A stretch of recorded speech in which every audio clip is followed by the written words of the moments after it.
नमस्कार, स्वागत है आप सभी का आपके अपने कार्यक्रम सेल्फी विद हमारे नेताजी सीजन 2 में। आपके साथ हूं मैं आपकी दोस्त डॉक्टर आशा वत्स। आज इस कार्यक्रम में हम फिर से लेकर आए हैं एक नया चेहरा, एक नई हस्ती, एक नए जनप्रतिनिधि के साथ, जिसके बारे में आपको जानने की इच्छा होगी और हो भी क्यों नहीं, क्योंकि इनको आपने चुनकर भेजा है अपने क्षेत्र से। जी हाँ, ये हैं हमारे साथ बस्तर से बीजेपी सांसद मिस्टर महेश कश्यप जी। सर, बहुत बहुत स्वागत है आपका हमारे कार्यक्रम में। सर, सबसे पहले हम जानना चाहेंगे आपकी पारिवारिक पृष्ठभूमि, बचपन, परिवार में कितने सदस्य रहे, इस सब के बारे में थोड़ा सा बताएं। देखिए, मेरा जो परिवार है सामान्य मूलतः किसान है और छोटा किसान, मुश्किल से 4-5 एकड़ ज़मीन है। और मेरे परिवार में अभी वर्तमान मेरा माँ, पिताजी, मेरे 2 भाई और 2 बहनें हैं। सभी का शादी हो गया है और मेरा खुद के 4-5-6 बच्चे हैं, इसमें 4 लड़की 2 लड़के हैं। और शुद्ध रूप से मैं एक सामान्य किसान परिवार का हूँ। राजनीतिक पृष्ठभूमि हमारा परिवार से कोई संबंध, कभी भी कोई राजनीतिक पृष्ठभूमि का परिवार नहीं रहा है, ना कोई नौकरी पेशे में रहे। शुद्ध रूप से एक सामान्य छोटा सा किसान परिवार से मेरा संबंध रहा है। सर, विद्यार्थी जीवन कैसा रहा आपका? देखिए, मैं जिस गांव में मेरा जन्म हुआ वो छोटा सा गांव है, मुश्किल से 60-65 घर हैं। और हमारे उस समय हमारे गांव में कोई स्कूल नहीं था, आंगनबाड़ी नहीं थी, ना रोड, बिजली, सड़क, पानी, सभी सुविधाओं से वंचित था। और ऐसी स्थिति में मेरे घर में एक घर का जो आहता होता है, जिसको हम लोग वहाँ के लोकल बोली में बहुती भी बोलते हैं, उसी में स्कूल लगता था। और उसी स्कूल में मेरे घर में 3 साल की उम्र में, छोटे समय 2 साल एक्स्ट्रा बड़ा करके, मतलब 3 साल की उम्र में मेरे को नाम दर्ज करा दिया गया स्कूल में, क्योंकि मेरे दादाजी ने बताया, क्योंकि घर में ही रहते हैं तो फिर यहाँ साथ में रहेगा तो पढ़ेगा। तो ऐसा करके मुझे 3 साल की उम्र में 5 साल का उम्र बता करके मतलब एडमिशन करा दिया गया और मुश्किल से 5वीं तक पढ़ पाया। लेकिन उम्र कम होने के कारण वहाँ उतना शिक्षा व्यवस्था नहीं होने के कारण मैं पढ़ाई नहीं कर पाया। लेकिन 5वीं पढ़ने के बाद जब 6वीं पढ़ने के लिए दूसरे माड़पाल में बाजू में गांव है, वहाँ मैं स्कूल गया और घरेलू परिस्थिति के कारण, घरेलू आर्थिक परिस्थिति के कारण, पिताजी के साथ हल जोतना, खेती बाड़ी करने के कारण स्कूल छोड़ना पड़ गया। और 2-3 साल गैप होने के बाद फिर से 6वीं में एडमिशन लेना पड़ा और ऐसा करके 10वीं तक मैं पढ़ पाया। तो इस प्रकार से घरेलू, क्योंकि घर का बड़ा बेटा भी मैं रहा और घर में कोई आर्थिक स्थिति ठीक नहीं था, इसलिए हल जोतना स्वयं पड़ता था, खेती बाड़ी करना पड़ता था, पिताजी के साथ आग बटाना पड़ता था, इसलिए छोड़ना पड़ा। इस प्रकार से पढ़ाई आगे मैं नहीं कर पाया। लेकिन उसके बाद उसी बीच में मैं एक सामाजिक संगठन से मेरा संबंध हुआ। मैं मूलतः एक स्टूडेंट लाइफ में कबड्डी का खिलाड़ी रहा और खेलते खेलते ग्रामीण स्तर का भी खेल होता था और स्टूडेंट लाइफ में 2 बार राज्य स्तरीय, 2 बार नेशनल खेलने का भी अवसर मिला। उसी से लोगों के बीच में एक मेरा पहचान बना और एक सामाजिक संगठन के लोग मुझे पहचान करके मुझे संगठन में जोड़ा और मुझे एक जवाबदारी दिया गया। और उस जवाबदारी को मैं अपने जैसे उन्होंने मेरे ऊपर भरोसा किया, शुरू से ही मुझे एक जिले का दायित्व दिया गया और ऐसा करके मैं प्रांत स्तर तक का दायित्व का निर्वहन करते हुए मैं सामाजिक क्षेत्र में काम किया। सर, यहाँ पर मैं एक क्वेश्चन करना चाहूंगी कि बचपन से, जैसे आपने कहा, आप संगठन से जुड़ गए और इस तरह से आप आगे बढ़ते चले गए, तो ये ख्याल जो राजनीति में आने का था, ये बचपन से ही था या कुछ बाद में शौक हुआ कि मुझे राजनीति में जाना है? देखिए, राजनीति के बारे में तो हम सपने में भी नहीं सोचा था ना, हम लोग, हमारा राजनीति से कोई कोसों दूर कोई संबंध नहीं था, ना हमारे परिवार में राजनीतिक कोई पृष्ठभूमि व्यक्ति नहीं रहा, ना राजनीतिक से हमारा कोई संबंध नहीं रहा।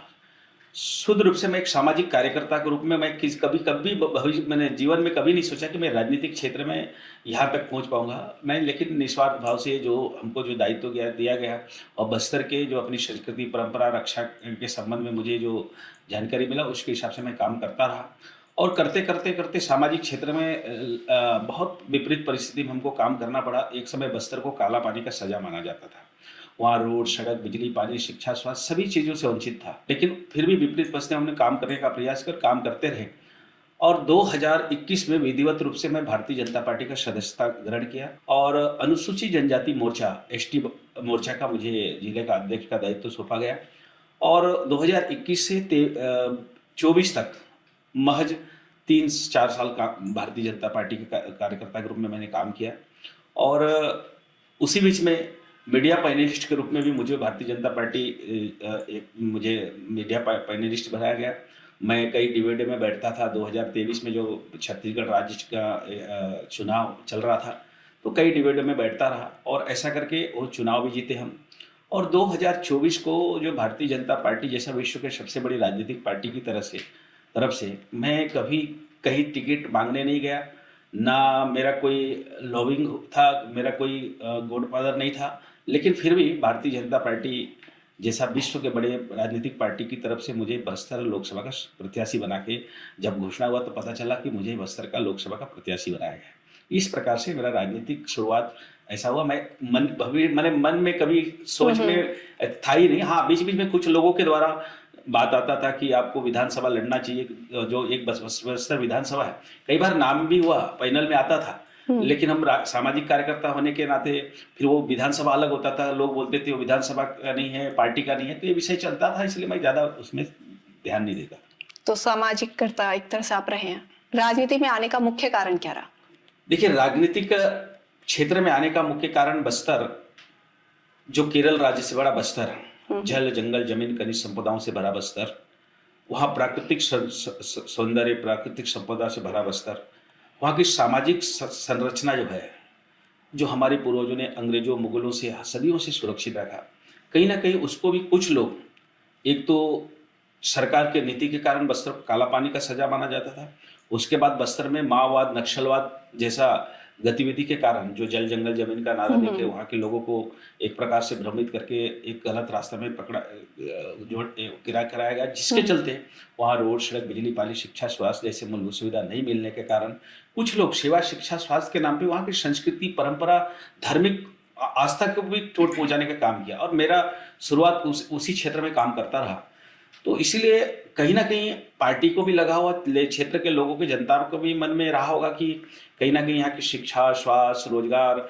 फिर वहाँ की संस्कृति परंपरा की रक्षा के लिए ऐसा सोचा होगा। और कहीं ना कहीं विश्व के राजनीतिक हमारे यशस्वी प्रधानमंत्री नरेंद्र मोदी जी और हमारे जो केंद्रीय नेतृत्व के द्वारा हमारे प्रदेश नेतृत्व के द्वारा कहीं ना कहीं ऐसा लगा होगा, इसलिए मुझे प्रत्याशी बनाया गया। और बस्तर के देवतुल्य जनता ने मुझे आशीर्वाद देके चुनाव जिता करके भारत के लोकतंत्र के मंदिर संसद में भेज दिया। तो कहीं ना कहीं उनके इच्छा के अनुरूप, उनके मंशा के अनुरूप मैं कोशिश कर रहा हूँ कि उनके इच्छा के अनुरूप मैं काम कर सकूं, और ये प्रयास मेरा लगातार चल रहा है। सर, जैसे आजकल आप देखते होंगे कि बहुत सारे लोग हैं जो राजनीति को अपनी जीविका का एक साधन मानकर इस्तेमाल कर रहे हैं, तो आप इसके बारे में क्या कहना चाहेंगे? देखिए, राजनीति को जीविका के साधन या निजी स्वार्थ के साथ राजनीति करना तो मुझे ठीक नहीं लगता, क्योंकि राजनीति सिर्फ सत्ता में पद में आना, पद पाके एक प्रकार से ऐशो आराम से जिंदगी जीना ये नहीं है। मुझे जो संस्कार मिला है, मुझे जो जानकारी है कि भगवान राम रावण जैसा आततायी राक्षसों को मार करके उसको सत्ता को समाप्त करके स्वयं राजा नहीं बने, वो विभीषण को राज्य सौंपा था। ऐसे ही भगवान कृष्ण मामा कंस को मार करके उग्रसेन को राज सौंपा था।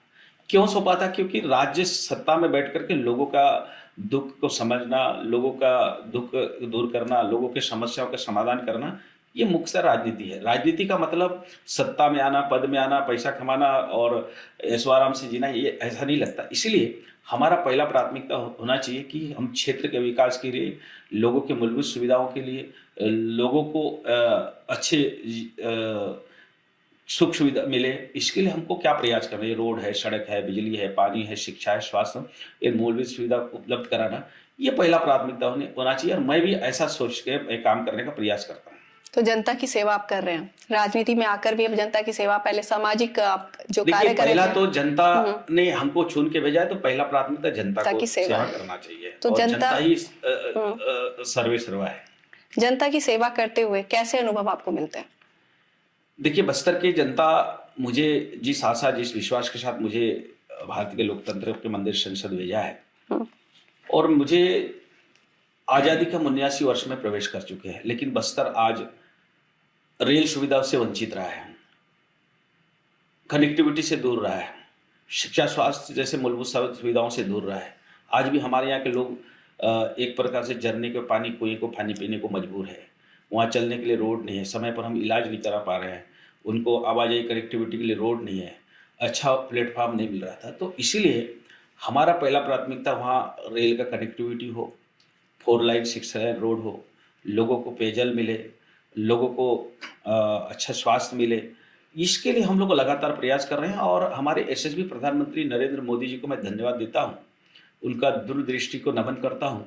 बस्तर जैसा क्षेत्र जो एक समय नक्सलवाद, माओवाद के नाम से जाना जाता था, वो बस्तर को आज एक तो शांति स्थापित करने के लिए हमारे यशस्वी गृह मंत्री जी के द्वारा 31 मार्च 2026 तक डेडलाइन तय किया है और कहीं ना कहीं उसी ओर हम आगे बढ़ रहे हैं। अभी बस्तर ओलंपिक आयोजन होता है तो वहाँ के युवाओं में भारी उत्साह देखने को मिलता है। पिछले वर्ष हम बस्तर ओलंपिक का आयोजन किए थे, 1,65,000 युवा युवतियों ने भाग लिया था। इस वर्ष हम बस्तर ओलंपिक का आयोजन किए थे जो युवाओं को एक अच्छा प्लेटफॉर्म मिले, 3,91,000 लोग भाग लिए थे। बस्तर पंडुम का भी आयोजन किए, महामहिम राष्ट्रपति जी के मुख्य आतिथ्य में उद्घाटन हुआ और महामहिम हमारे माननीय अमित शाह जी के अध्यक्षता में मुख्य अतिथि में 9 तारीख को संपन्न हुआ। तो इससे लगता है कि बस्तर अब बदल रहा है, बस्तर की युवा आगे आ रहे हैं और बस्तर में पर्यटन की दृष्टि से बहुत संभावना है। वहाँ आराध्य माई दंतेश्वरी का शक्तिपीठ है, बारसूर जैसा पौराणिक नगरी है, भारत का नियाग्रा कहा जाने वाला चित्रकूट है और विश्व पर्यटक की सूची में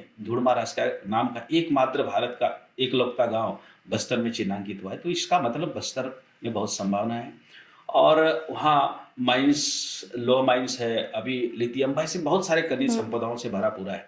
तो कहीं ना कहीं मुझे कभी कभी सोचता हूँ कि हमें अमीर देश के गरीब मालिक की तरह हम जीने को मजबूर किया गया था, ऐसा बना के रखा गया था। लेकिन हम उस क्षेत्र के राज्य के मालिक हैं, तो उसको मालिक की तरह जीने के लिए उनको ऐसी सुविधा हम क्या उपलब्ध करा सकते हैं, सरकार का ये प्राथमिकता होना चाहिए। इसके लिए हम प्रयास कर रहे हैं, इस सोच के हमारे सरकार लगातार काम कर रही है।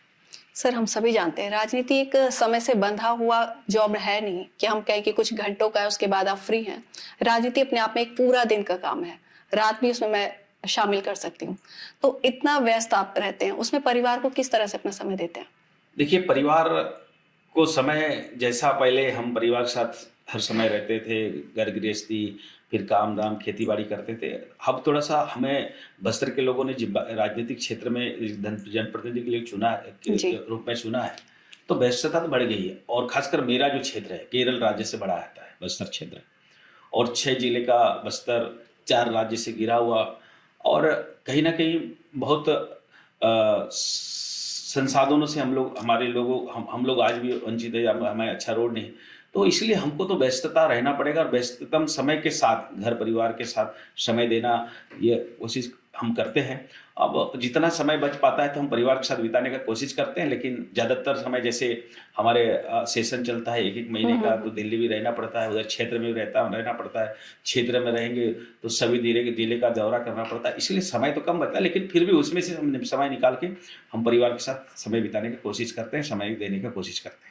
परिवार के सदस्य भी आपको कितना सहयोग करते हैं इस समय? देखिए, सबसे बड़ा तो हमारा उपलब्धि है, सबसे बड़ा तो मतलब मेरे लिए है कि मेरा परिवार का सहयोग शुरू से रहा है जी।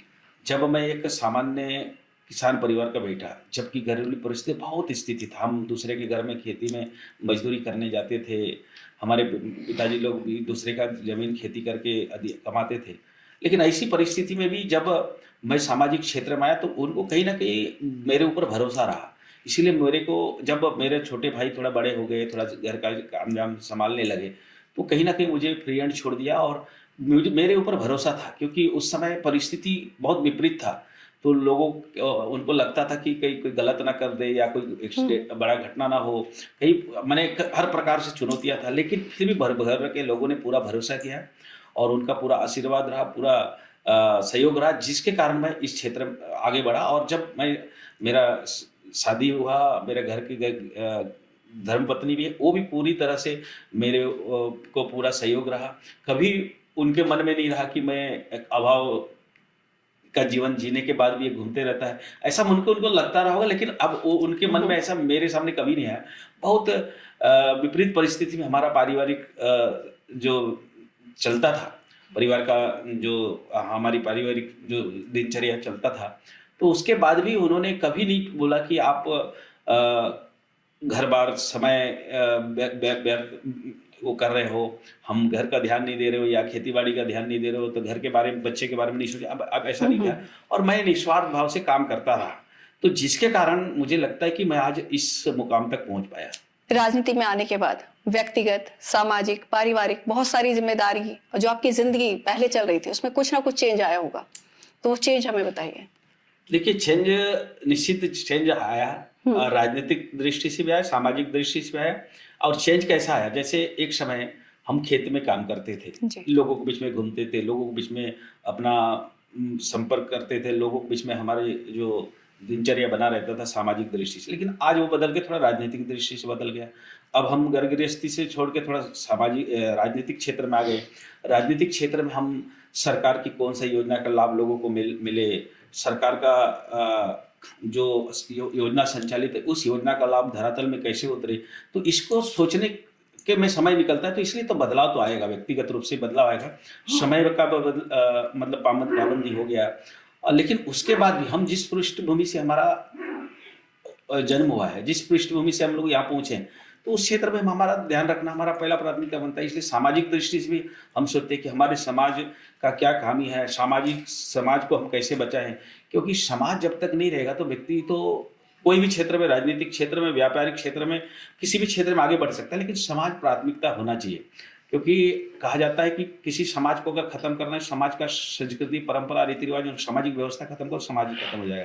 किसी देश को खत्म करना है, उस देश की सामाजिक संरचना को खत्म करो तो देश खत्म हो जाएगा।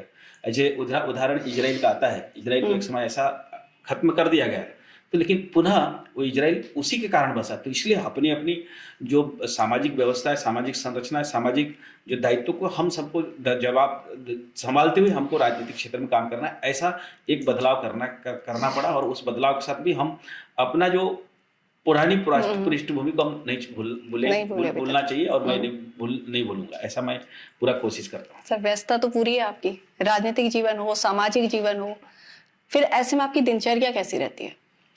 देखिए, दिनचर्या अब जैसे सुबह हम उठते हैं 4-5 बजे, उठने के बाद हमारा नृत्य क्रियाकलाप होने के बाद फिर लोगों का मिलना रहता है। जैसे हम क्षेत्र में रहते हैं, फिर रोज का 100-150-200 लोग पूरे क्षेत्र बस्तर संभाग से लोग आते हैं, उनके साथ मिलना जुलना होता है। फिर उसके बाद हमारा कोई ना कोई जिले में दौरा भी रहता है, अलग अलग सामाजिक या राजनीतिक कोई अलग अलग कार्यक्रम रहता है। तो हम जब 8-9-10 बजे निकलते हैं तो कभी 10-11 बज जाता है, कभी 12 बज जाता है, कभी 1-2 बज जाता है। कभी हमारा क्षेत्रफल बड़ा होने के कारण हम जब सुकमा जाते हैं तो सुकमा जिला में हमारा स्टे करना पड़ता है। ऐसी बीजापुर जाना पड़ता है तो वहाँ भी स्टे करना पड़ता है। नारायणपुर, दूर दूर हमारा जिला फैला हुआ है, नारायणपुर। तो इस प्रकार से दिनचर्या ऐसे ही हमारा निकल जाता है। और क्षेत्र में जब हमारे जो लोग क्षेत्र में रहने से पूरा समय लोगों के बीच में हमारा दिनचर्या लोगों के बीच में बिताना पड़ता है। सर, जब आप आज के समय में हम राजनीति के बारे में बात करते हैं तो एक धारणा बन गई कि राजनीति का स्तर नीचे गिर गया है, वो जो पहले था अब नहीं रहा। इसके बारे में आपके विचार क्या है? देखिए, राजनीतिक का स्तर कभी गिरा नहीं है, ना गिरेगा। वो व्यक्ति के ऊपर डिपेंड करता है। वो व्यक्ति और व्यक्तित्व में बहुत अंतर होता है। देश में अभी बहुत सारे प्रधानमंत्री हुए, लेकिन आज हमारे देश के यशस्वी प्रधानमंत्री मोदी जी ने जिस ध्येय के साथ काम कर रहे हैं, और मोदी जी का जो ध्येय है, माँ तेरा वैभव अमर रहे, हम दीन चार रहे या न रहे, इस भाव से मोदी जी काम करते हैं। और कहीं ना कहीं हमारे देश का जो सबसे बड़ी खूबसूरती है, हमारी जो संवैधानिक व्यवस्था है, हमारे जो महान संविधान ने वो ताकत है। आज जैसे एक बर्तन मांजने वाली माँ का बेटा चाय बेचने वाला प्रधानमंत्री बन सकता है, और भारत का ही नेतृत्व नहीं, पूरा विश्व का नेतृत्व करने का क्षमता उसमें दिखता है, और विश्व के लोग उसको मानते हैं।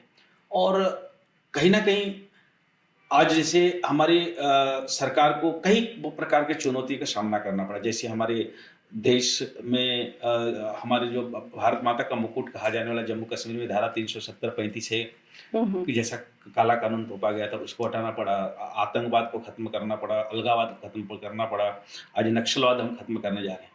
तो इसलिए चुनौती तो है, लेकिन इस प्रकार से राजनीति को का स्तर गिरा, इस प्रकार का जो भाव रखने वाले लोग, क्योंकि पक्ष विपक्ष और कुछ ऐसे विचारधारा के लोग हैं कि राजनीति को कुछ स्तर को खुद गिराना चाहते हैं, उसका व्यक्तिगत छवि के कारण या उसका सोच के कारण आज हमको संसद में हम नए सांसद के रूप में आए हैं। हम तो बड़ा आश्चर्य लगा, अभी संसद के 9 दिन चला। कुछ हमारे लोग हैं, राजनीतिक स्तर मैं समझता हूँ ऐसे ही गिराया जा रहा है। एक बात को लेकर, अपनी व्यक्तिगत स्वार्थ को लेकर, व्यक्तिगत राजनीतिक पार्टी का इच्छा को स्वार्थ के कारण हम देश का, संसद का गरिमा को तार तार करने की कोशिश कर रहे हैं। वहाँ अपना जिद पे अड़े हुए हैं, जिसके कारण हमारे देश का नुकसान हो रहा है। तो कहीं ना कहीं राजनीतिक स्तर को व्यक्ति गिराता है, राजनीतिक स्तर कभी नहीं गिरता है। और राजनीतिक स्तर जैसा हमारी भारतीय परंपरा में जो राजनीतिक व्यवस्था है, मैं समझता हूँ हम सत्य तृतीया द्वापर कलयुग में 4 युग का बात करते हैं। हमारा पुराण शास्त्र में यही सिखाता है। रामायण में जाएंगे तो वहां भी आपको राजनीति देखने को मिलेगा, क्योंकि रावण भी सत्ताधारी था और सत्ता के अहंकार पर जो अत्याचार करने लगा तो भगवान राम को उनको हटाकर विभीषण को सौंपना। ऐसे ही हम महाभारत काल में देखेंगे, सत्ययुग में कृष्ण के काल में देखेंगे। तो इसलिए राजनीतिक स्तर अपना बना रहता है, लेकिन राजनीतिक स्तर को बनाए रखना हर नेता, जो जिनको राजनीतिक क्षेत्र में हमारी देवतुल्य जनता चुन के भेजती है, और उनका मकसद रहता है कि एक तो राजनीतिक स्तर मतलब बनाए रखना और उसके साथ लोगों का समस्याओं का समाधान करना और देश का विकास और देश का गौरव को बनाए रखना, ये अपना जवाबदारी है। लेकिन व्यक्ति अपने व्यक्तिगत स्वार्थ के लिए, निजी स्वार्थ के लिए, राजनीतिक फायदे के लिए वो एक प्रकार से राजनीति को एक प्रकार से बदनाम करने का कोशिश करते हैं, जिसी के कारण लोग उसको अलग अलग नजरिए से देखते हैं। मुझे ऐसा लगता है। देखो, राजनीति की बात हो और नेताओं की ना हो, ऐसा हो नहीं सकता। तो यहाँ पर एक प्रश्न आता है कि नेता, एक आदर्श नेता कैसा होना चाहिए? देखिए, आदर्श नेता, हमारे बहुत सारे आदर्श हमारे राजनीतिक क्षेत्र में देखने को मिलता है। हमारे स्वर्गीय श्रद्धेय अटल बिहारी वाजपेयी जी, हमारे पूर्व प्रधानमंत्री अटल जी, हमारे आज मोदी जी है, बहुत सारे नेता हैं। और आदर्श, क्योंकि हमारा जो देश है, इसलिए हमारे मोदी जी भी बोलते हैं हमारी गौरवशाली इतिहास, गौरवशाली परंपरा, गौरवशाली विरासत को हमको जानने की आवश्यकता है। उसी से सीखने को मिलता है। हम पुस्तक पढ़ के या देख के ही नहीं सीख सकते, हम अध्ययन भी करना चाहिए, देखना भी है।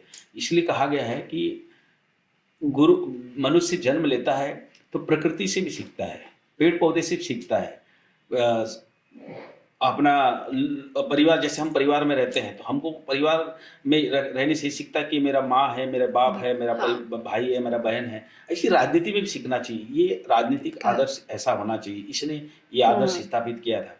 तो ऐसा अपने को स्वयं को सीखने की आवश्यकता और उसको आचरण में लाने की आवश्यकता है। इसलिए कहा जाता है कि साधु संत कहते हैं किसी भी महापुरुष, किसी भी देवी देवता, किसी भी भगवान का चित्र का पूजा मत करिए, चरित्र का पूजा।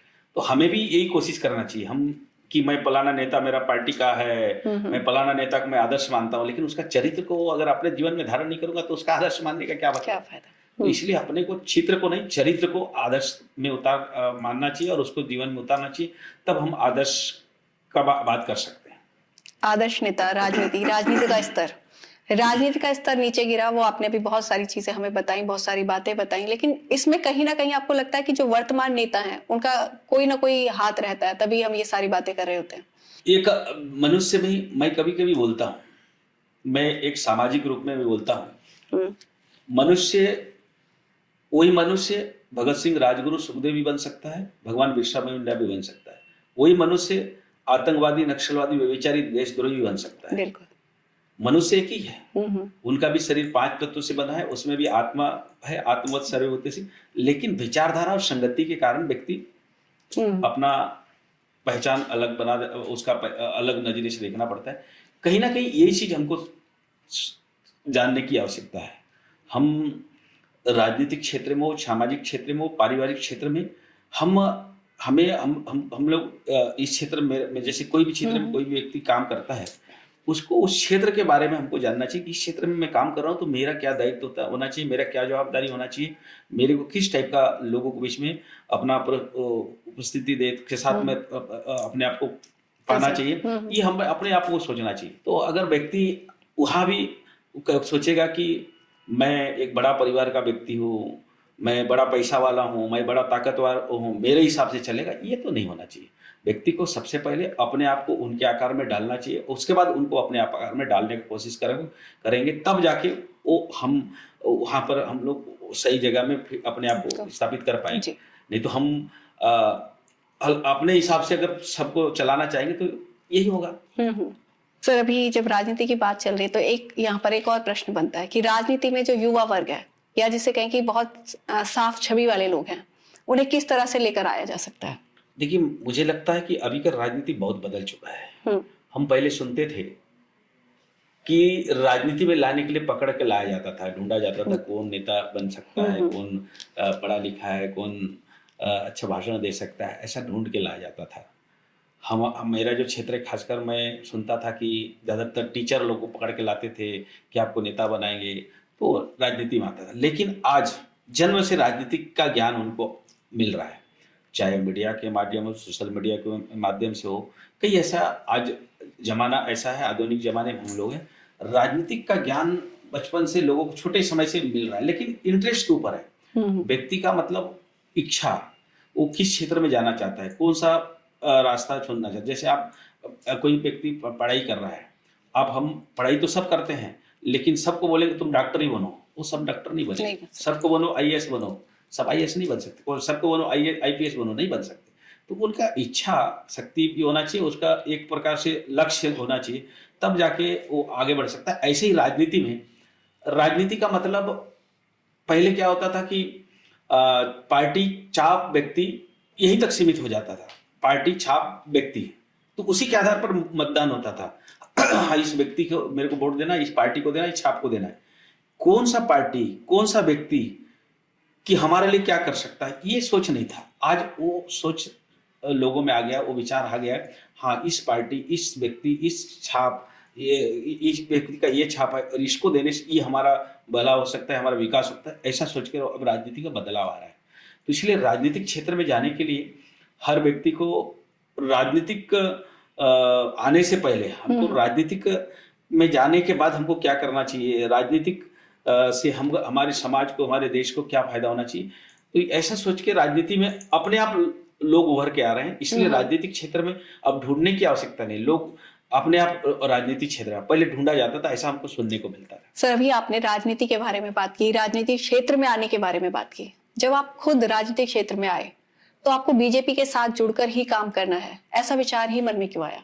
देखिए, मेरे व्यक्तिगत मन में तो ऐसा कभी नहीं आया, हाँ लेकिन ये बात सही था, क्योंकि भारतीय जनता पार्टी जो इस देश के गांव, गरीब, किसान और सबका साथ सबका विकास और दीनदयाल उपाध्याय जी का एकात्म मानववाद, अंतिम व्यक्ति तक विकास की बात सोचने वाला एक पार्टी रहा है।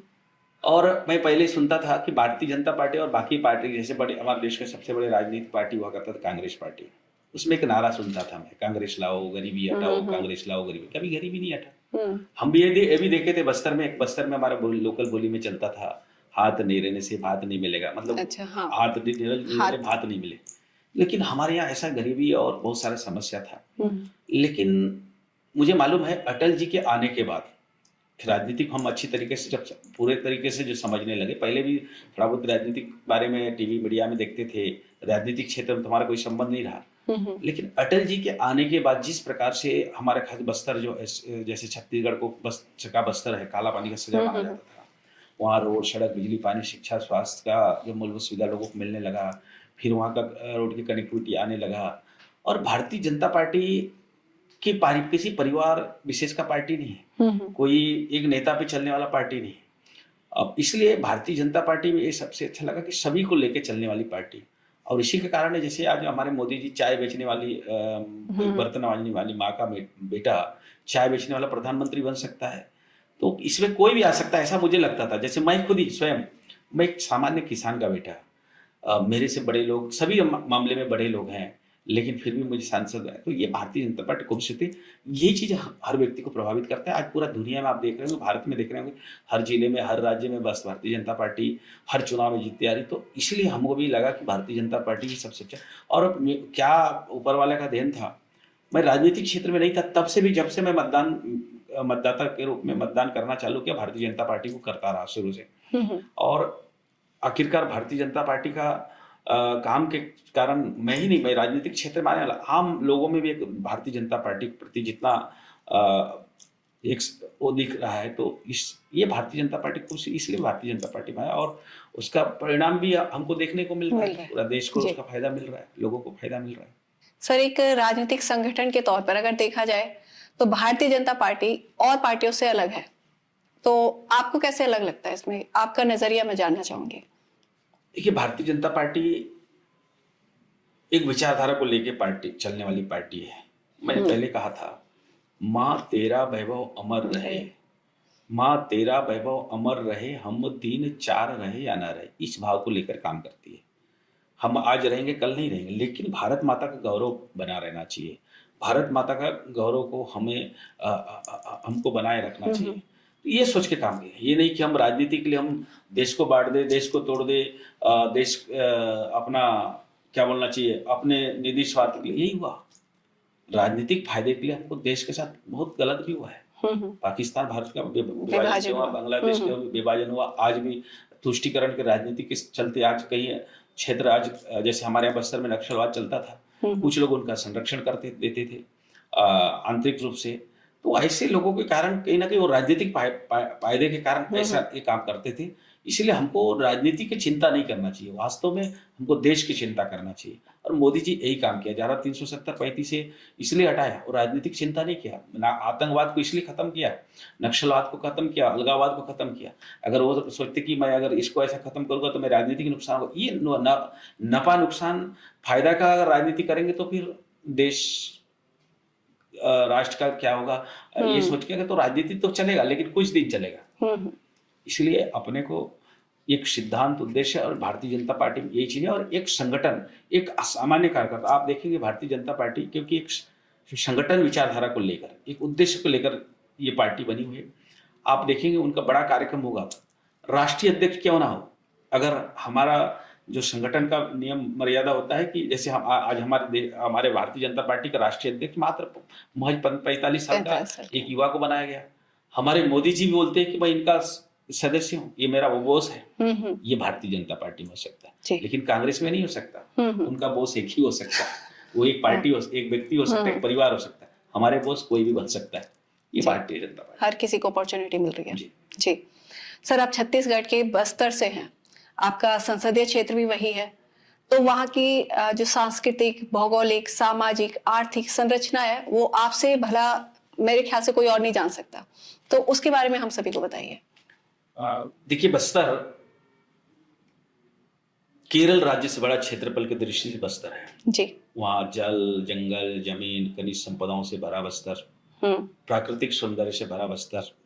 वहाँ लोह माइंस भी है, बैलाडीला जैसा, लोहा है, टीना है, कई अब्रक है, बहुत सारे खनिज संपदा है। और वहाँ की प्राकृतिक सौंदर्य, मैं आपको बता दूं, बस्तर में आराध्य माई दंतेश्वरी का शक्तिपीठ है जी। जो माँ दुर्गा जगदम्बा का दंत जहांगीरा, उसको दंतेश्वरी के नाम से पड़ा, ऐसा कहा जाता है। पारसुर नाम का एक पौराणिक नगरी भी है वहाँ। भारत का नियाग्रा कहा जाने वाला चित्रकूट भी वहाँ है जी। और कोटमचर जैसा गुफा, जो भारत का सबसे बड़ा गुफा है, वहाँ कांगेर घाटी राष्ट्रीय उद्यान आपने सुना नहीं होगा, वो विश्व धरोहर की सूची में सम्मिलित हुआ। इस प्रकार से विशाल बस्तर और वहाँ की सांस्कृतिक विरासत, अंग्रेजों का इस देश में बताया जाता है कि 800 वर्ष मुगलों का साम्राज्य हुआ, लेकिन बस्तर एक ऐसा क्षेत्र है, वहाँ की संस्कृति, वहाँ की परंपरा, वहाँ के रीति रिवाज, वहाँ का कल्चर, वहाँ की रहन सहन, हमारे पूर्वजों ने अपने पराक्रम में उसको सुरक्षित रखा। 200 साल लगभग अंग्रेजों का शासन रहा, तब भी वहाँ की संस्कृति, परंपरा, रीति रिवाज अलग ही वहाँ बनाए रखा। तो इसका परिणाम, इसका श्रेय जाता है हमारे पूर्वजों को। आज वहाँ जाएंगे, बहुत ऐसे प्राकृतिक, क्या बोलना चाहिए, पौराणिक स्थल मिलेगा। वहाँ नारायण पाल में एक विष्णु मंदिर 11वीं शती का मिलेगा। बैलाडीला का लोहा पहाड़ के ऊपर गणेश जी का प्रतिमा है, हजारों साल पुराना। बारसूर में एशिया का सबसे बड़ा 2 गणेश जी का प्रतिमा है। तो ऐसी सांस्कृतिक परंपरा का भी एक बहुत अलग ही क्षेत्र, विरासत वहाँ रहा है। वहाँ जैसे बस्तर पंडुब मनाया जाता है, अभी हमने बस्तर पंडुब का आयोजन किया, जिसमें महामहिम राष्ट्रपति जी हमारे मुख्य अतिथि रही। तो बस्तर पंडुब, पंडुब माने त्योहार, उत्सव, जैसे हम धान का बीज लगाते हैं तो बीज पंडुम नवा बनाते हैं। हम आम का नया फल खाते हैं तो आम पंडुम बनाते हैं, नवा बनाते हैं। हम्म, धान हम लोग जैसे चावल हमारा अन्न आता है तो नया त्योहार उसको नया पंडुम बनाते हैं। इस प्रकार से ये जो परंपरा है, जब तक हम उसको समर्पित नहीं करेंगे तब तक हम लोग नहीं खाएँ। हर गाँव में देवी व्यवस्था है। हम्म, गाँव के लोग प्रतिवर्ष वहाँ देव स्थान पे पूजा पाठ करेंगे, पूरी आस्था के साथ कोई भी जाति समाज का रहेगा, लेकिन एक साथ वहाँ एकत्रित होंगे, बाजार मंडई यात्रा होगा और गाँव का भाईचारा एकता बना रहेगा। और इसी के कारण हमारे यहाँ गुंडा दौर, डेवरी दौर, शहीद विज्ञान सिंह, वीरनारायण सिंह जैसे हमारे जो महापुरुषों ने अंग्रेजों से, मुगलों से लड़ाई लड़ा और जिसके कारण हमारी सांस्कृतिक पारंपरिक विरासत सदियों से हमारे पूर्वजों ने बचा के रखा। इस प्रकार से इसलिए अभी हमारे इस देश के यशस्वी गृह मंत्री जी 9 तारीख को बस्तर पंडू का समापन। ये जो बस्तर की संस्कृति है, भारत का गहना बताया, गहना मतलब उसका एक प्रकार से अ, ये बस्तर, तो ऐसा बस्तर हमारी एक संपन्न शाली बस्तर है, लेकिन दुर्भाग्य से जब इस देश में अंग्रेजों, मुगलों से हमारे पूर्वजों ने अपने जल, जंगल, ज़मीन को अपने पराक्रम में बचाए रखा, लेकिन स्वतंत्र भारत में कुछ लोग, जो सत्ताधारी लोग, वहाँ की खनिज संपदाओं की शोषण की बात हो, मालिक मकबूजा के नाम से जंगल कटने की बात हो, इस प्रकार से किया गया और जिसको आज वहाँ रोड, सड़क, बिजली, पानी, शिक्षा, स्वास्थ्य का जैसे मूलभूत सुविधा नहीं होने के कारण, माओवाद जैसे कलंक के कारण लगभग 40 वर्ष के वहाँ उनका साम्राज्य बना रहा। इसीलिए आज वहाँ के लोग ये जो हमारी परंपरा, रीति-रिवाज, हमारी विरासत से हम लोग कहीं न कहीं एक प्रकार से सिमटे हुए थे। लेकिन आज वो स्तर फिर बदल रहा है और बदलने में हमारा आदरणीय मोदी जी का बहुत बड़ा योगदान है। हमारे केंद्रीय गृह मंत्री अमित शाह जी ने 31 मार्च 2026 डेडलाइन भी रख दिया है और कहीं न कहीं जैसे ही बस्तर में नक्सलवाद, माओवाद समाप्त होगा, पर्यटन की दृष्टि से भी हमारा बस्तर विश्व में अपना अलग एक पहचान बनाएगा। बनाएगा। आज 4-4 रेल लाइन का भी सौगात हमको मिला है। जी। हवाई कनेक्टिविटी भी अभी चालू हो चुका है, 4 लाइन मिल चुका है। वहाँ के विकास के लिए सरकार लगातार काम कर रही है। तो इसका मतलब अब वास्तव में हमको हमें जो अधिकार मिलना चाहिए तो वो मिल रहा है और ये हमारी सरकार कर रही है, पूरा प्रयास कर करेक्ट। सर, बतौर लोकसभा सांसद आपको 2 वर्ष हो गए। उसमें आपके जो योगदान रहा है वो क्या-क्या रहा है? देखिए मैं 2 साल के इस कार्यकाल में हुँ, मैं तो अपना योगदान कितना मैं क्या कर रहा हूँ, वो तो मेरे क्षेत्र के जनता बताएँगे, तो वो बताएँगे, मैं नहीं बता सकता। लेकिन मैंने जो प्रयास किया, जब पहली बार मैं स एक प्रकार से बस्तर के देवतुल्य जनता मुझे संसद भेजा, पहला दिन मुझे बोलने का अवसर मिला, शून्यकाल में। मैंने बस्तर के लिए रेल लाइन का मार्ग रखा था। 4 रेल लाइन जिसमें एक दिल्ली राजा रावघाट का जो बहुत समय से अधर में लटका पड़ा था। आज वो स्वीकृति हो गया और अभी कार्य भी प्रारंभ हो गया। कल मैं रेलवे मिनिस्टर को मिला था। इसके अलावा और मैं 3 रेल लाइन का माँग रखा था, वो भी स्वीकृति हो गया, उसका डीपीआर सर्विस तैयार हो चुका है। इसके अलावा हमारे जो बस्तर एकमात्र छत्तीसगढ़ का राजधानी रायपुर को जोड़ने वाली एकमात्र ज़मीनी मार्ग था, हमारी जो हाईवे एसएनएच, वो रोड का बहुत बुरा हाल था जिसके चलते हमको 6-6 7-7 घंटे लगता था। आज 4 लाइन में धमतरी तक 4 लाइन में कन्वर्ट हो चुका है। धमतरी से जगदलपुर तक 4 लाइन स्वीकृति हो गया है। मैंने माँग रखा था और जगदलपुर से कोंटा जो तेलंगाना को जोड़ने के लिए, आंध्र को जोड़ने का, वो भी 4 लाइन का स्वीकृति हो गया है। जगदलपुर का प्रवेश द्वार में ओवरब्रिज का मैंने माँग रखा था, वो भी स्वीकृति हो गया है। इसके अलावा रेलवे ट्रेक जो आज बैलाडीला वेल्लूर से विशाखापट्टनम के लिए जो हमारा महालवत वाक लाइन जो हाँ। रेलगाड़ियाँ चलती है, कई जगह अंडरब्रिज, ओवरब्रिज का मैंने माँग रखा था, वो भी बहुत जगह स्वीकृत हो गया है। इसके अलावा अभी हवाई कनेक्टिविटी के लिए मैं लगातार प्रयास कर रहा हूँ, अभी उसका भी हो रहा है। पीएम जेएसवाई प्रधानमंत्री सड़क योजना, ये तो पहले से ही हमारा चल ही रहा था, लेकिन अभी अ, फेज़ 4 से मैंने 1200 लगभग रोड सर्वे करा के भेजा था, जिसमें 177 रोड अभी स्वीकृति हो चुका है। इसके अलावा हमारे यहाँ पीएम जनमन योजना, मोदी जी के जो प्रधानमंत्री जनजाति न्याय योजना के माध्यम से हमारा जो अबुझमाड़ है, वहाँ के पीबीटी जनजाति को उसका लाभ मिल रहा है। वहाँ आंगनबाड़ी बन रहा है, रोड बन रहा है, सड़क बन रहा है, छात्रावास बन रहे हैं। इसके अलावा धरती आबा भगवान बिरसा मुंडा ग्राम उत्कर्ष अभियान, मुझे एक बहुत बड़ा ड्रीम प्रोजेक्ट है, बहुत बड़ा योजना ये जो योजना लॉन्च हुआ है, इसमें 63,000 गाँव चयनित है देश के, 79,000 करोड़ का बजट और उसमें मेरे बस्तर जो लोकसभा क्षेत्र में 1337 गाँव हैं। उस योजना को धरातल में पहुँचाने के लिए हम अभी कर्म योगी का प्रशिक्षण करा चुके हैं। लगातार इस प्रकार से काम चल रहा है। इसके अलावा और भी जो हमारे पुल-पुलिया हैं, रोड सड़क है, हम सबसे बड़ा तो हमारे लिए उपलब्धि है नक्सलवाद। हमारे समय में हमारे केंद्रीय गृह मंत्री हर 2 महीने में 2-3 बार विज़िट कर रहे हैं, जा रहे हैं। वहाँ में राष्ट्रपति जा रहे हैं।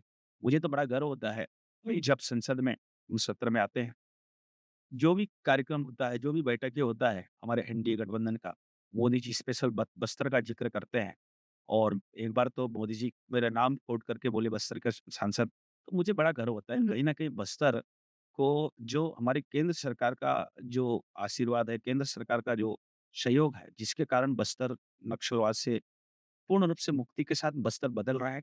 बस्तर के विकास के लिए हज़ारों करोड़ रुपया हमको सौगात मिला है। तो कहीं न कहीं ये भी हमारा भी प्रयास उसमें योगदान होगा। हमारी राज्य सरकार के द्वारा भी बहुत सारे योजना संचालित हो रहा है। हर 5 किलोमीटर में कैंप खोलने की बात हो, वहाँ एक नियत नीलानार योजना, आपका अपना गाँव, इसका नियत नीलानार अपना गोंडी के शब्द में ये योजना का नाम जी। रखा है। तो इस प्रकार की योजनाओं का लाभ मिल रहा है। हम लोग लगातार उसका मॉनिटरिंग भी कर रहे हैं। दिशा का जो बैठक होता है, तो हमारी अध्यक्षता में होता है, तो हम उसको वास्तव में उसको उसका लाभ मिल रहे हैं। तो ये इस प्रकार से हम काम करने का कोशिश कर रहे हैं। ये 2 साल में हमने किया और उपलब्धि हमारा क्या रहा, वो जनता बताएगी। जनता जनार्दन को के ऊपर फोर्स। अच्छा। सर, ये 2 वर्ष की आपकी उपलब्धियाँ रही। अभी आगामी 3 वर्ष के बाद फिर से आम चुनाव होंगे।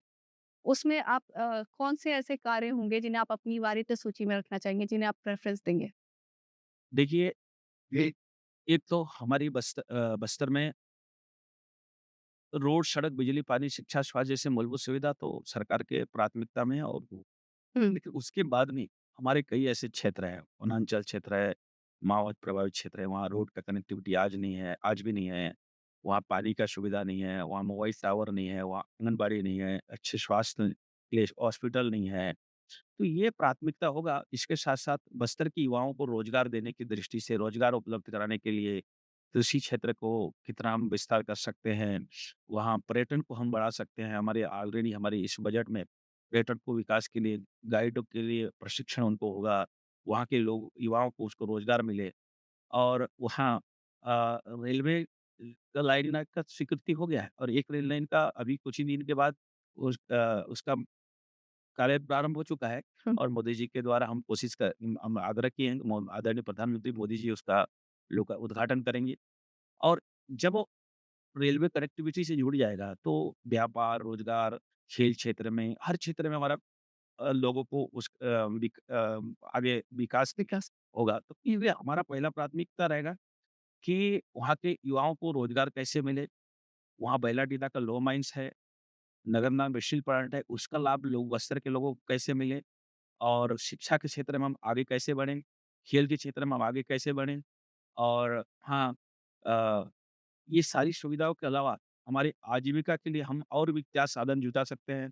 जैसे हम लोग अभी इन्वेस्टर समिट का आयोजन किया गया था जिसमें वहाँ के लोकल लोगों को एसटी वर्ग के लोगों के लिए 50% सब्सिडी गवर्नमेंट देने को लिए उसके लिए एक योजना बनाई है। पर्यटन को उद्योग का दर्जा दिया गया है। इस प्रकार से सारी चीज़ों को फोकस करके हम काम करेंगे। सर, 2014 से केंद्र में बीजेपी की सरकार है। बीजेपी की सरकार, केंद्र सरकार, आपकी सरकार, ये भी कह सकते हैं। तो इट्स इन जो ये 12 साल लगभग हो चुके हैं, इसमें इन्होंने जितने भी कार्य किए, विकास कार्य जिसे हम कहेंगे, उन्हें आप अपने शब्दों में किस तरह से विश्लेषित करेंगे? 60 साल इस देश में कौ कांग्रेस को शासन करने का अवसर इस देश की जनता, इस लोगों ने दिया हाँ। और मैं पहले ही कहा था, इनका नारा था कांग्रेस लाओ, गरीबी हटाओ, कांग्रेस लाओ, गरीबी नहीं हटा। आज हुँ। 25 करोड़ से अधिक लोग गरीबी रेखा से अच्छे।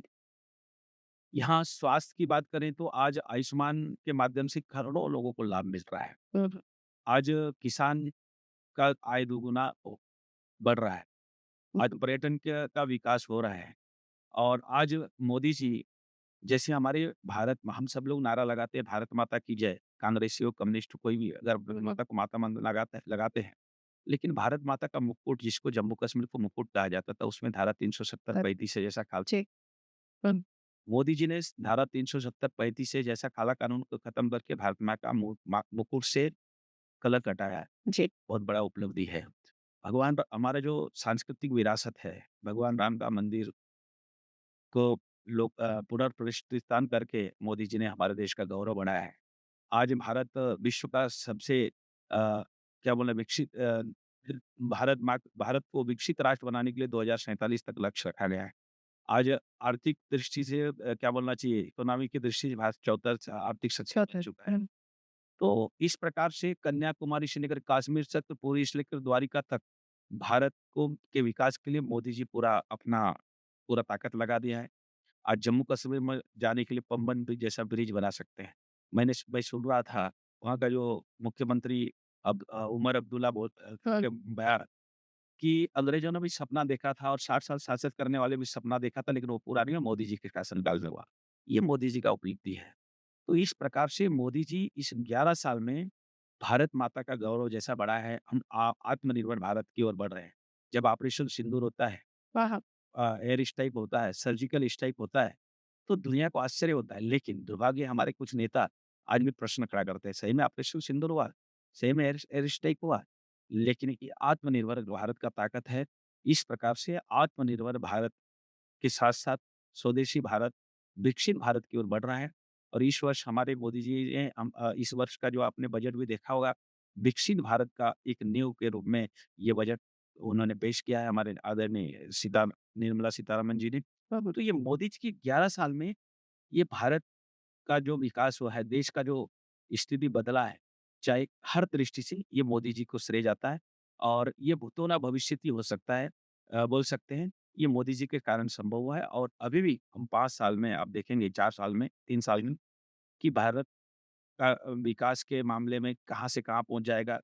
अ, ये मोदी जी के कारण के हाथ में ही संभव होगा, ऐसा मुझे लगता है और उनका जो स्वप्न है 2047 में जब हमारे आज़ादी के 100 वर्ष मनाएँगे, हम्म। विकसित भारत और उस विकसित भारत का नींव रख दिया है, तो मंजिल बनाने का काम ये आने वाला समय में होगा और निश्चित ही हम लोग को उपलब्धि प्राप्त मोदी जी की बात हो रही है, तो एक प्रश्न यहाँ से निकल कर आता है, मोदी जी के साथ आप काम कर रहे हैं, उनके नेतृत्व में काम कर रहे हैं, उनके साथ काम करते हुए क्या-क्या सीखने को मिल रहा है? देखिए मोदी जी व्यक्ति हम लोग आज हमारे देश में 1 करोड़ 43 करोड़ लोग रहते हैं, 40 करोड़ लोग। लेकिन व्यक्ति का महत्व नहीं है, व्यक्ति तो कोई भी हो सकता है, बड़ा से बड़ा, ताकतवर, पैसा वाला, लेकिन व्यक्ति का व्यक्तित्व महत्वपूर्ण है और वो व्यक्तित्व मोदी जी में जो व्यक्तित्व है, जी। दुनिया का हर व्यक्ति को उस व्यक्तित्व के पीछे झुकना पड़ जाता है। आज ट्रम्प जैसा व्यक्ति हुँ, जब टेरिफ लगाता है और मोदी जी अपने अ, उसमें अड़े रहते हैं और मोदी जी को के सामने आज ट्रम्प को भी 50 पर 18% करता है, वो मोदी जी का व्यक्तित्व के कारण है। ऐसे ही मोदी जी हर काम में उस मोदी जी के दृढ़ इच्छा शक्ति के कारण, उसका समर्पण के कारण ये जो हम ही नहीं दुनिया के लोग सीख रहे हैं। तो हम भी मोदी जी को मैं भी बड़ा गौरव महसूस होता है। हम भी सौभाग्यशाली कि मोदी जी के शासनकाल में, मोदी जी के नेतृत्व में हमें काम करने का हमें अवसर मिल रहा है। इसलिए मोदी जी का उनका दिनचर्या आप देखेंगे, 24 घंटा वो काम करते हैं, कभी बीमार नहीं पड़ते, कभी अमेरिका, कभी जापान, कभी कंबोडिया और देश में आके हमारे संसद में भी आ जाते हैं। जो हमारे सांसदों का जो प्रशिक्षण होता है, तो पीछे बैठ के पूरा सांसदों के साथ सुनते हैं। ये मोदी का व्यक्तित्व ये सीखने का योग्य है। मैंने वही कहा था कि किसी का व्यक्ति का या महापुरुष भगवान का चित्र को पूजा करना नहीं चाहिए, उनका चरित्र को चरित्र। पूजा करना चाहिए, चरित्र को हाँ, धारण करना चाहिए और मोदी जी से को भी सीखने की आवश्यकता है। हमारे विपक्ष के नेता जैसे आप उनका व्यवहार देखते होंगे और पूरा देश दुनिया देख रहा है, किस टाइप का व्यवहार करता है। तो ऐसे व्यक्ति को भी कम से कम मोदी जी से सीखना चाहिए। मैं तो ऐसा उनको भी सलाह दूँगा क्योंकि वो अपने परिवार से तो नहीं सीखा होगा। तो इसलिए ऐसा आचरण करते हैं देश के संसद में लोगों के साथ जिसके चलते हमारे देश का नुकसान हो रहा है। तो कम से कम मोदी जी से सीखना चाहिए और मोदी जी से दुनिया सीख रहा है तो उनको भी सीखना चाहिए। जी। सर केंद्र में सरकार बीजेपी की, आपकी सरकार मोदी जी की सरकार। इस सरकार को अगर 1 से 10 तक के बीच में नंबर देना हो, तो आप कितने नंबर देना चाहेंगे? देखिए, हम तो पूरा एक पूरा नंबर देंगे पूरा नंबर? क्योंकि आज जो कुछ हुआ है, हुँ, जो हो रहा है, मोदी जी के कारण हो रहा है, हमारी सरकार के कारण हो रहा है। उनके शासनकाल में तो क्या कुछ नहीं था, जैसे वही मैं बताया, मैं बाकी क्षेत्र के बारे में तो नहीं मान सकता लेकिन हुँ, हुँ। थोड़ा बहुत जानता हूँ, लेकिन मैं खुद अपने क्षेत्र से उदाहरण दे सकता हूँ कि मेरा बस्तर को आज़ादी को 79 वर्ष के बाद भी पिछले 25 वर्ष पहले तक बस्तर को काला पानी का सज़ा माना जाता था। हाईवे नेशनल रोड को छोड़ के एक भी दावर सड़क नहीं देखने को मिलता था। मैं जिस गाँव में रहता हूँ जगदलपुर से 12 किलोमीटर दूर है। मैं खुद इंद्रावती नदी से काँवड़ में पानी लाया करता था। हुँ, हुँ। तो विशाल इतना बड़ा बस्तर जगदलपुर का 10-12 किलोमीटर में हैंडपंप नहीं था तो क्या स्थिति रहा होगा? तो आज जो भी बदलाव हुआ है, जी, वो मोदी जी मोदी जी के कारण। तो इसलिए पूरा नंबर हम दें। ठीक है, आपने मतलब 10 में से 10 पूरा नंबर उन्हें दिए। जी सर। सर, आप हमारे इस कार्यक्रम में आए, अपना बहुत कीमती समय हमें दिया, इसके लिए आपका बहुत-बहुत धन्यवाद। थैंक यू, धन्यवाद। जी। जय जवाहर, जय बस्तर।